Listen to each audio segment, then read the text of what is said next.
आखिर क्यों इस देश में मोबाइल फोन और लैपटॉप खराब होने पर आम लोगों को पैसे देती है सरकार। और आज आप भारत के एक ऐसे गांव के बारे में जानेंगे जहां भगवान की नहीं बल्कि राक्षस की पूजा होती है। नीदरलैंड के लोग क्यों नहीं इस्तेमाल करते हैं क्रेडिट कार्ड, वजह जानकर हैरान रह जाएंगे आप। और किस देश में सरकारी नौकरी पाने के लिए पतली कमर होना है अनिवार्य। यकीनन आपने आज से पहले इतने अमेजिंग फैक्ट्स नहीं सुने होंगे, इसलिए वीडियो को आखिर तक जरूर देखें। नंबर 1, भारत में विभिन्न धर्मों के लोग निवास करते हैं जो अपने अपने भगवान की पूजा करते हैं। लेकिन छत्तीसगढ़ के सूरजपुर जिले में स्थित खोपा गांव के लोग भगवान की नहीं बल्कि बकासुर नामक एक दानव की पूजा करते हैं। खोपा गांव के लोगों का मानना है कि दानव बकासुर सभी की मन्नत पूरी करते हैं, जिसकी वजह से स्थानीय लोग बकासुर को अपने गांव का देवता मानते हैं। बताया जाता है कि प्राचीन काल में बकासुर नामक दानव खोपा गांव के पास स्थित नदी के किनारे अपने परिवार के साथ रहता था। तभी उसकी मुलाकात खोपा गांव के बैगा जाति के लोगों से हुई और उनके कहने पर बकासुर गांव के बाहर रहने लगा था। इसके बाद धीरे धीरे गांव के लोग बकासुर की पूजा करने लगे थे, जिसमें बैगा जाति के लोगों की संख्या सबसे ज्यादा थी। तब से लेकर अब तक इस गांव के लोग बकासुर की पूजा करते हैं, क्योंकि उनका मानना है कि बकासुर उनकी सभी मन्नतों को पूरी करते हैं। इसके लिए स्थानीय लोग नारियल को लाल कपड़े में लपेटकर मन्नत मांगते हैं, जबकि बकासुर को बकरी और शराब का चढ़ावा चढ़ाया जाता है। आपको यह जानकर हैरानी होगी कि बकासुर की पूजा खुले में होती है, जिसके लिए आज तक कोई मंदिर नहीं बनाया गया है। स्थानीय लोगों का कहना है कि बकासुर ने खुद अपना मंदिर बनवाने से इनकार किया था, क्योंकि वह चार दीवारी में कैद नहीं होना चाहते थे और स्वतंत्र रहना चाहते थे। लिहाजा गांव के लोग खुले में उसी स्थान पर पूजा करते हैं जहां सैकड़ों साल पहले बकासुर अपने परिवार के साथ रहते थे।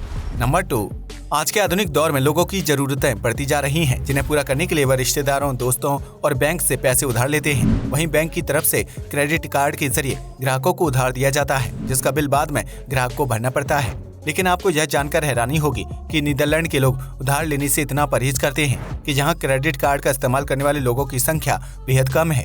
नीदरलैंड के लोगों का मानना है कि उधार या कर्ज लेकर अपनी जरूरतों को पूरा करना बहुत गलत है, जिसकी वजह से इंसान पाप का भागीदार बन जाता है।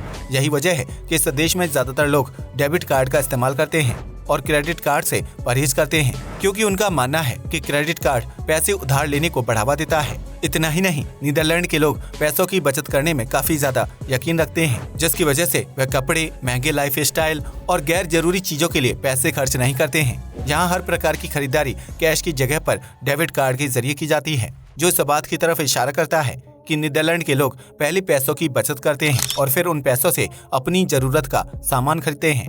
नीदरलैंड में प्राचीन समय से ही कर्ज या उधार लेना गलत माना जाता है, और अगर कोई व्यक्ति ऐसा करता है तो उसे समाज में मान सम्मान नहीं दिया जाता है। यही वजह है कि नीदरलैंड घूमने के लिए जाने वाले ज्यादातर पर्यटकों को शॉपिंग के दौरान क्रेडिट कार्ड का इस्तेमाल करने में दिक्कतों का सामना करना पड़ता है, क्योंकि यहाँ अन्य देशों के क्रेडिट कार्ड एक्सेप्ट नहीं किए जाते हैं। नंबर 3, धरती पर पेड़ और जंगलों का महत्व किसी से छिपा नहीं है, जो इंसान को ऑक्सीजन प्रदान करने के साथ साथ लकड़ी और फल भी देते हैं। ऐसे में दुनिया भर में पेड़ों की कई विभिन्न प्रजातियां पाई जाती हैं, जिनमें से कुछ बहुत ही पुराने और लंबे समय तक जीवित रहने वाले पेड़ भी शामिल होते हैं। इस तरह के पुराने और बुजुर्ग पेड़ों को जापान में आस्था से जोड़कर देखा जाता है, जिसकी वजह से जापानी लोग बारिश के लिए इन पेड़ों की पूजा करते हैं। जापान के लोगों का मानना है कि बुजुर्ग पेड़ का पृथ्वी और लोगों के जीवन पर गहरा असर पड़ता है, जिससे न सिर्फ आसपास हरियाली होती है बल्कि मौसम में भी परिवर्तन आता है।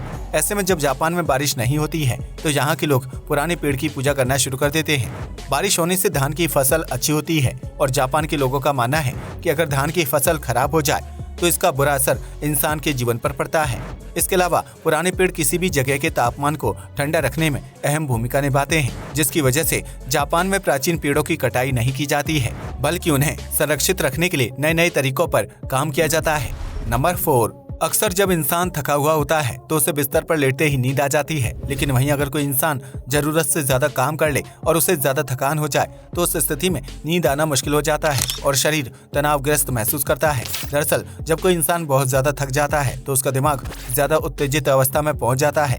इस स्थिति में दिमाग बहुत ज्यादा अलर्ट हो जाता है, जिसकी वजह से शरीर को आराम करने का मौका नहीं मिल पाता है और उसकी वजह से इंसान को नींद नहीं आती है। ऐसे में दिमाग और शरीर के बीच तालमेल न होने की वजह से इंसान तनाव महसूस करने लगता है, जबकि नींद न होने की वजह से सिर में तेज दर्द होता है। ऐसे में अगर आप भी ज्यादा थक जाने की स्थिति में सो नहीं पाते हैं तो इसका असर आपके मानसिक स्वास्थ्य पर पड़ सकता है। इससे बचने के लिए हल्का संगीत सुन सकते हैं या फिर अपनी मन की बातों को डायरी में लिखना शुरू कर दीजिए, जिससे दिमाग हाई अलर्ट से सामान्य स्थिति में आ जाता है और इससे नींद आने में मदद मिलती है।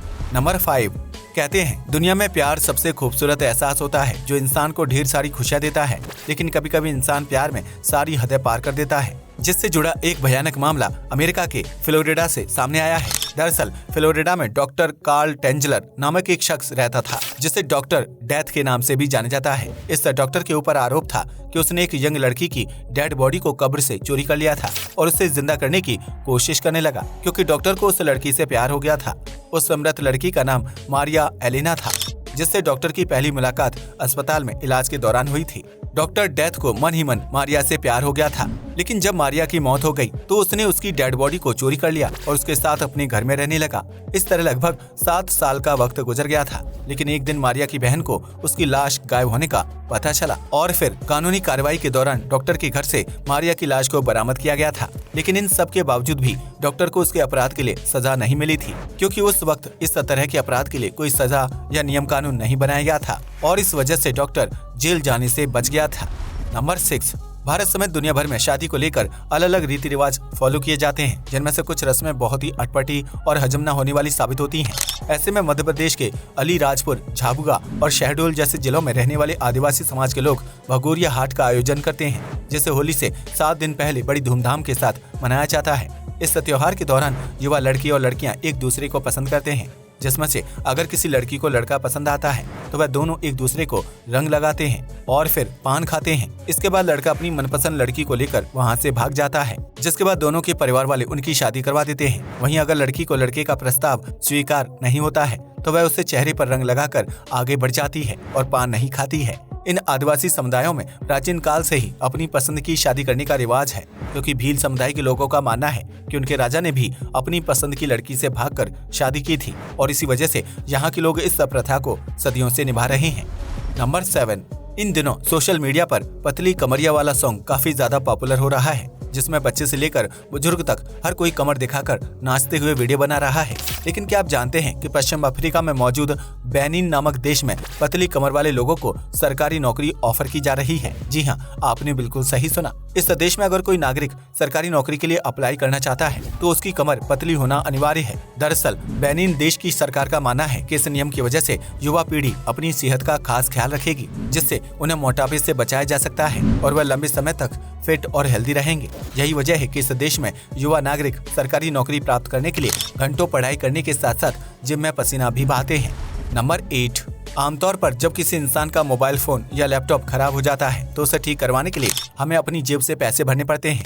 ऐसे में कुछ लोग पुरानी चीज पर पैसे लगाने के बजाय नया फोन और लैपटॉप खरीद लेते हैं, जिसकी वजह से पुराने इलेक्ट्रिक आइटम को कचरे में फेंक दिया जाता है। लेकिन फ्रांस दुनिया का इकलौता ऐसा देश है जहां इलेक्ट्रिक गैजेट्स के खराब हो जाने पर उन्हें रिपेयर करवाने के लिए सरकार की तरफ से आम नागरिकों को पैसे दिए जाते हैं। जी हाँ, आपने बिल्कुल सही सुना। फ्रांस में मोबाइल फोन खराब होने पर सरकार की तरफ से 2000 और लैपटॉप खराब होने पर 4000 रुपए दिए जाते हैं। दरअसल फ्रांस सरकार इन दिनों लो इलेक्ट्रिक वेस्ट की मुहिम को जोर दे रही है, जिसके तहत यह कोशिश की जा रही है कि इलेक्ट्रिक आइटम्स के वेस्ट को कम से कम किया जा सके।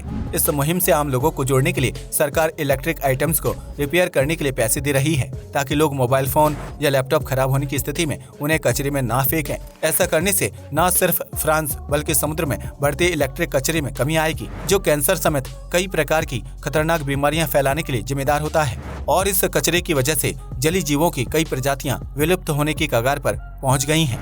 आज के लिए बस इतना ही। वीडियो पसंद आया तो इसे लाइक और शेयर करें। धन्यवाद।